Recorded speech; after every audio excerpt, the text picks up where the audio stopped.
Hey guys, I wanted to talk about DNA sequencing a little bit because I just want to make sure this is clear. So that's what we mean by DNA sequences, DNA sequencing. We are given a DNA molecule. It has an unknown sequence of nucleotide. We would like to know, is it ATTCGGA or is it another sequence? We want to know the sequence of that. So what we do is we're going to just go through several replication cycles. So we're going to replicate that DNA.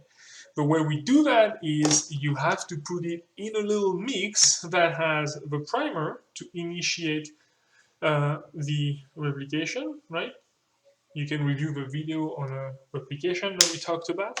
You're going to have the all the protein we talked about that will lead, so the DNA polymerase.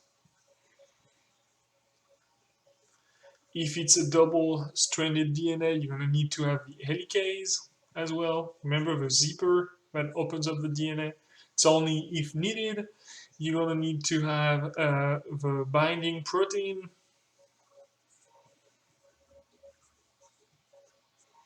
And you're going to need to have the ligase that will reattach the fragment. If it's all of that is if it's double-stranded DNA, right?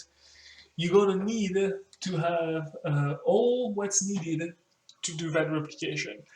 More importantly, you need the building blocks because the primer and DNA polymerase can build, but to build, it needs a lot of the nucleotides. So the nucleotides, you just need to have them in there. And the nucleotides, remember, are only one little tick here. So you will have little A's, you will have little C, little T's, little G, little A's. And you have a ton of them, a ton of them. Among that mix, the key is to add some special nucleotide. Some that are fluorescent, so you will have some special A's that have a little star on top of them, some special C with a little star, some little T's with a little star, and some little G with little stars. And what do we mean by little star is they will have a fluorescent part and when they are incorporated, so when the DNA polymerase adds them and following up the polymerization of a new molecule of DNA, when it adds them, it literally stops the whole process. And so you start with a molecule of DNA like that, and maybe you'll be adding the first time you do replication, so you have your primer here, and maybe you'll be adding regular nucleotide. But the last one you add here is one that has one of the special nucleotides, the what we call the terminators. Those are terminators. And when you add the terminator, it's fluorescent, but more importantly, it stops. There is no more replication. And so you can understand now that you can replicate and you will have and you do that several thousands of times and you will have a lot of fragments that go the whole way because they never get to add a terminator. Remember, we have a ton of those normal ones and you have some of the terminators. But randomly over a number of times, you will have fragments that do all of it, one, minus two, some of them do only the primer and one nucleotide, right? So you will have all different sizes of fragments that you replicated from one fragment that you wanted to know the sequence. And with all those different sizes, now that we have all of those sizes here, I'm just going to erase that real quick and just show you. So you can have a fragment that will just stop here. You will have fragments that go all the way there.